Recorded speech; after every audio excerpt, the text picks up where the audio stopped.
Do you ever wonder why we hold on to grudges? Why we refuse to forgive and forget? It's because we think it will make us weak. But sometimes letting go is the only way to save ourselves. And forgiveness can be the key to finding peace. I learned this the hard way. My name is Catherine. My sister and I were best friends. We shared everything, secrets, dreams. Boys, I never thought she'd betray me. I was wrong.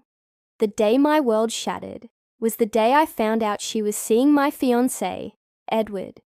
The pain was unbearable. How could she do this to me? I couldn't understand it. I ended my engagement with Edward. I had no one else but my sister, yet she took my best friend and my fiance. I was devastated. I remember sitting in my room, hugging my knees to my chest, tears streaming down my face. "Why, God, why?" I cried. My sister knocked on my door. She looked at me, her eyes filled with guilt. "Catherine," she whispered, "I'm sorry." "Sorry," I choked out. "You took my fiancé. You took my best friend." "I didn't know what to do," she said, her voice cracking. "Edward came to me. He told me he couldn't marry you. Then he asked me." She trailed off, unable to meet my gaze. I stared at her, my heart breaking all over again. How could you? After everything we've been through, everything we've shared. My voice was a mix of anger and sadness. "I'm so sorry, Catherine," she repeated. But I wasn't interested in her apologies. I wanted answers. I needed to understand why. So I did something terrible. I called Edward.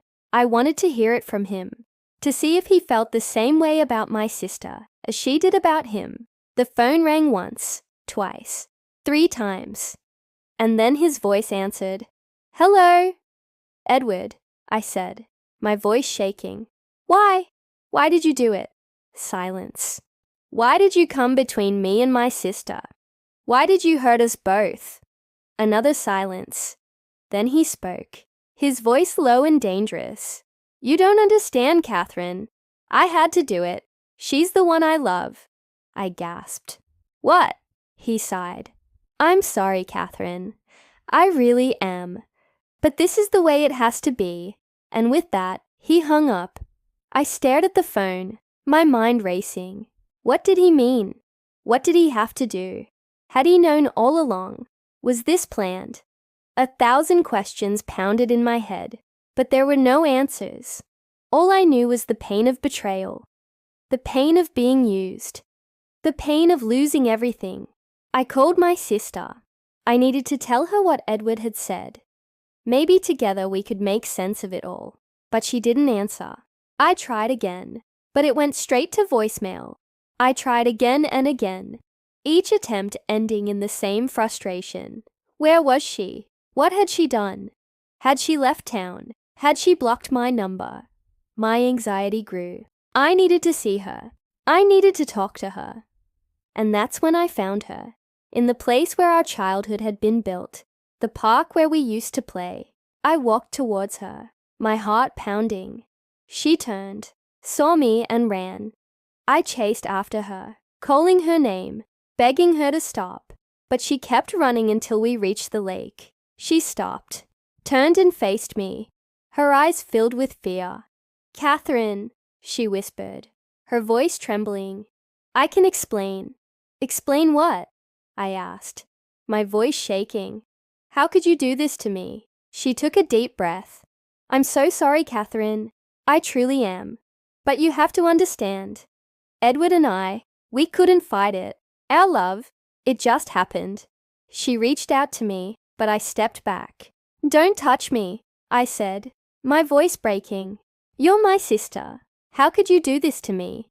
She looked away, tears streaming down her face. "I'm so sorry, Catherine. I never meant for this to happen. If only you had loved Edward as much as I did. Maybe things would have been different." She looked at me, her eyes pleading. "Forgiveness," she whispered. "Can you forgive me?" I stood there, torn between the love for my sister and the pain she had caused me. In the end, love won. I knew in my heart that no matter what, My sister and I were bound by blood, and I knew that if I could find it within myself to forgive her, maybe then we could start to heal.